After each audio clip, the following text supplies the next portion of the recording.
Hai, Assalamualaikum warahmatullahi wabarakatuh. Apa kabar sahabat BTP?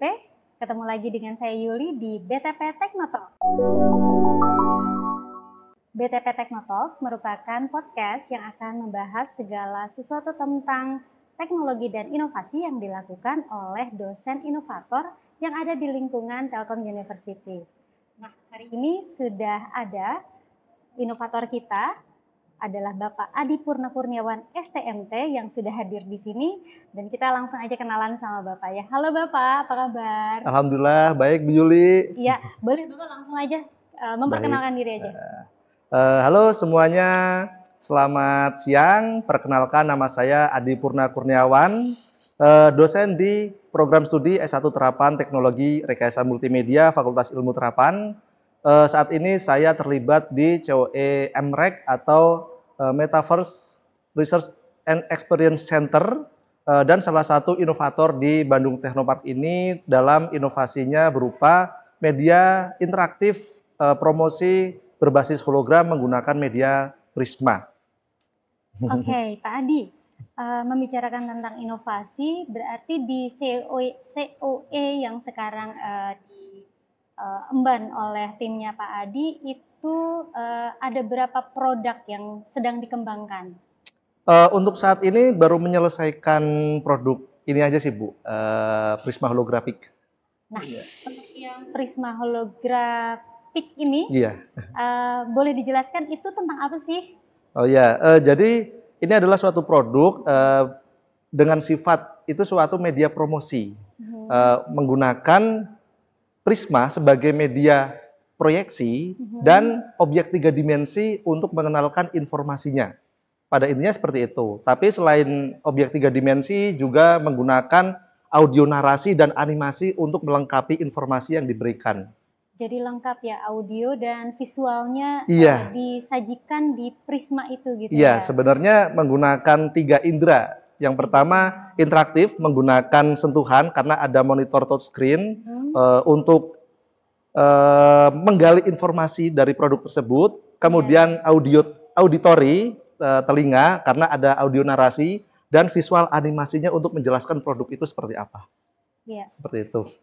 Dan produk ini sudah dibuat berapa banyak nih Pak untuk pengembangan inovasinya? Ya, 3 produk. Sudah 3 produk. Dan itu sudah digunakan di mana saja Pak? Yang pertama sudah digunakan di mitra kami di Transtrek Jakarta, kemudian di Transtrek Bandung, dan satu lagi di Bandung Technopark ini sendiri. Sebenarnya ada satu lagi masih dikembangkan di program studi, di lab. Oh, gitu. Jadi itu dibuat by custom berarti ya Pak ya? Iya, jadi, betul. Tergantung nanti vendor kita atau mitra kita itu di bidang apa, dan itu nanti disesuaikan. Betul. Sesuai dengan kebutuhan mitra. Mitra, betul. Berarti kalau Transtrek mitra di bidang transportasi, nanti informasi yang disajikan adalah di bidang transportasi. Betul. Nah, kalau di BTP sendiri hal apa yang bisa disajikan nih? Nah, kalau misalkan diletakkan di BTP itu bisa memberikan informasi-informasi di BTP.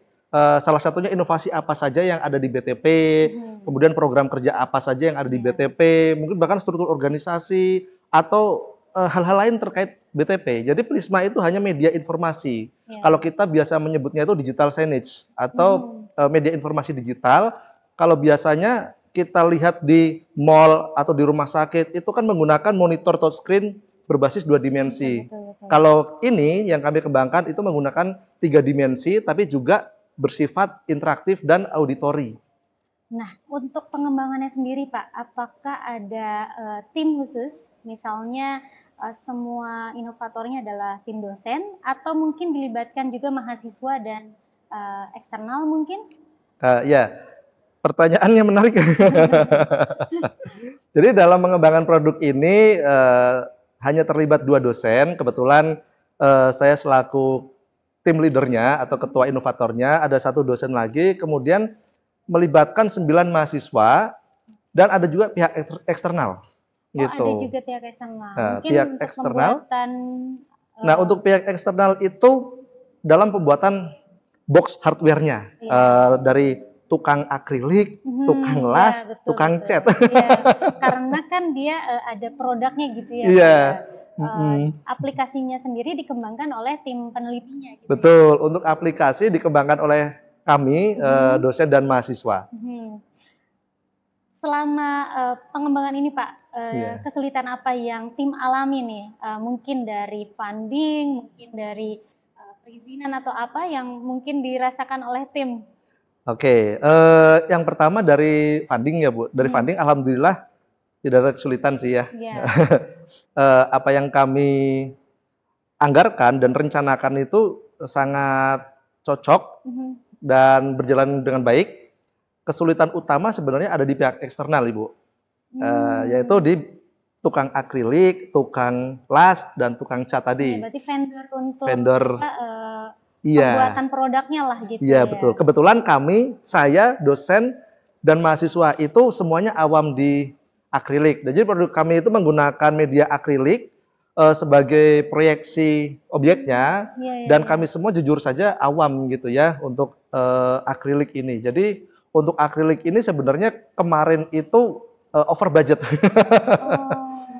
Katakanlah kami menganggarkan untuk akrilik itu sekian rupiah, Rp1, dan ternyata realistisnya 4 kali lipat. Ya, karena kita belum tahu juga bahan dasar untuk pembuatan ini tuh nanti menghabiskan berapa banyak bahan bakunya, mungkin seperti itu ya. Sebenarnya udah Bu, sebenarnya sudah. Oh ini akan menggunakan akrilik sekian, gitu. Hanya estimasi harga mungkin Pak? Enggak. Jadi gimana tuh? Kesulitannya adalah, ya boncosnya tuh akrilik itu rentan. Disenggol dikit retak. Jadi dia berulang kali. Berulang kali, retak ganti. Ada yang retak, ada yang coak, kemudian ada yang salah ukur gitu. Dan itu skip. Jadi untuk produksi diulang lagi. Diulang lagi. Jadi di lab kami banyak sampah akrilik.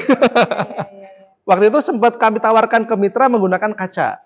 Tapi mitra menolak karena kaca itu sifatnya berat dan rentan. Lebih rentan dari akrilik. Betul. Malah ya sebetulnya. Iya. Makanya akrilik tetap menjadi pilihan untuk menjadi bahan utama untuk media promosinya, media proyeksinya. Iya, betul. Nah, dari kesulitan yang dialami Bapak mungkin, adakah prestasi yang sudah diraih nih oleh tim untuk pembuatan produk ini, pengembangan inovasi ini? Jujur aja belum ada sih Bu. Nah, mungkin nanti bisa beberapa bisa diikuti ya Pak ya? Insya Allah, karena produk ini bisa fitur yang mengikuti, utama. Betul. Fitur-fitur utamanya apa sih Pak ini? Fitur utamanya adalah interaktif yang pertama, kemudian holografik. Nah, holografik ini kan suatu teknik yang lama, tapi sebenarnya masih jarang digunakan oleh beberapa perusahaan. Dan tetap sesuatu yang menarik ya Pak ya? Iya, betul. Ketika kita melihat objek yang melayang di udara. Itu kayaknya keren banget gitu kan. Dan itu jarang digunakan oleh pelaku-pelaku promosi. Betul. Gitu. Selain itu apa lagi ya Pak ya? Fitur audio sama animasi. Gitu. Jadi ini paket komplit. Video, audio, visual, dan tadi interaktivitas interaktif. pengguna. Jadi kita bisa ikut andil dalam mengolah informasinya. Betul. Gitu. Nah, sejauh ini untuk kustomisasi ya. Jadi ketika vendor ingin dibuatkan custom, apakah ada kesulitan Pak? Selama ini tidak ada. Alhamdulillah untuk pembuatan software atau aplikasi itu kemarin cepat Bu sebenarnya Bu. Kami kan punya rentang waktu sekitar 6 bulan. Software itu selesai dalam waktu 1 bulan. Kebetulan prodi kami prodi IT, jadi tidak ada kendala yang berarti untuk software. Yang berarti kendalanya itu malah di hardware itu tadi. Gitu. Mungkin setelah ini podcast ini mungkin ada vendor yang tertarik? Pengen kerjasama nih dengan tim dari CEO-nya Bapak Bismillah. untuk ikut amin. Andil ya dalam pembuatan ini. Karena untuk anggaran sendiri gimana Pak? Aman? Aman banget ya? Masih ada sisa. Jadi untuk vendor bisa mulai ini ya, hubungin Bapak untuk mengembangkan ini. Karena untuk ini Pak, kedepannya apakah ada calon vendor yang sudah mulai tertarik untuk kerjasama kah? Sudah. Sudah. Kebetulan kami juga sudah membuat suatu list ya, kira-kira yang pangsa pasar yang bagus itu apa saja gitu. Kemudian juga kami juga sudah tawarkan ke beberapa. Memang untuk saat ini belum ada yang deal, tapi katanya sudah ada satu vendor yang akan memesan 2 produk. Belum kami follow up karena inovasi juga baru selesai gitu ya. Ya, tapi kan Gitu. sudah ada rencana kerja nih dari Iya. Bapak ya. Iya. Selesai inovasinya, rencana Betul. kerjanya juga sudah siap. Bahkan rencana saya juga ingin menyusun suatu tim untuk dibangun suatu startup. Gitu. Pastinya. Untuk memasarkan media-media promosi imersif. Kita sebutnya media promosi imersif. Dan kebetulan bisa bergabung langsung ke BTP ya Pak ya. Iya, betul. Ini juga tempatnya Lengkap fasilitasnya. Selain mendukung para inovator untuk mengembangkan inovasinya, juga siap mendukung dibuatkan tim dan calon-calon diinkubasi di sini gitu ya Pak ya. Baik Bapak, menarik sekali nih tentang inovasi yang dilakukan oleh tim Bapak. Memang inovasi yang dilakukan oleh para dosen ini mewakili Universitas Telkom yang sudah juga banyak menghasilkan produk unggulan yang dimanfaatkan baik untuk pemerintah ataupun masyarakat luas. Betul. Ya Pak ya.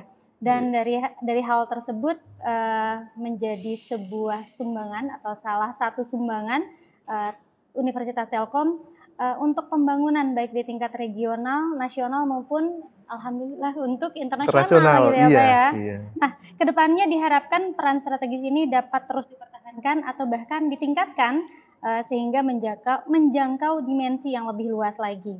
Dan dengan semangat kolaborasi, inovasi berkelanjutan, Universitas Telkom ya diharapkan terus menjadi pelopor nih dalam menciptakan solusi yang relevan dan berdampak nyata bagi kemajuan bangsa dan dunia. Dan mungkin salah satunya adalah produk Bapak. Amin. Oke, Bapak dan Sobat Tekno, sampailah kita mungkin di ujung diskusi kita saat ini. Terima kasih atas kehadirannya Pak Adi. Sama-sama Ibu Yuli. Sobat BTP, kita akan undur diri. BTP, Inspire, Innovate, Impact. Dan sampai ketemu lagi, Sobat BTP dan Bapak, terima kasih. Sama-sama. Sampai jumpa. Assalamualaikum warahmatullahi wabarakatuh. Waalaikumsalam.